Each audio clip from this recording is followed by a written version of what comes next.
Welcome to Blizzard Fire. We hope this video helps fire up your solution. You start by making a safe copy. Export any conversations you may need, because this process removes local history. Once done, open Messages and go straight to Messages settings iMessage. Click Sign Out to sever the account on this Mac. Make sure to turn off Messages in iCloud from System Settings under Apple ID so no cloud sync continues. You are removing the connection now. This prevents new messages from repopulating while you remove local data.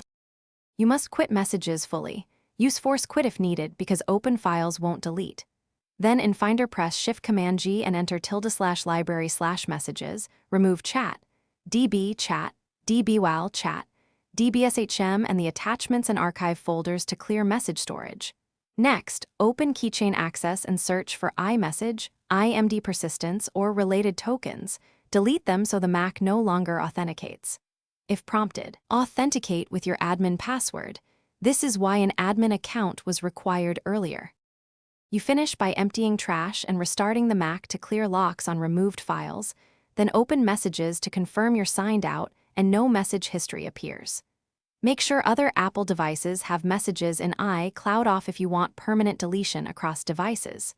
If you can't delete files, boot into safe mode or use Get Info to change permissions, then remove the items again. Troubleshooting tip: if permissions block you, use safe mode first. Thanks for watching. If you found this helpful, don't forget to like and subscribe.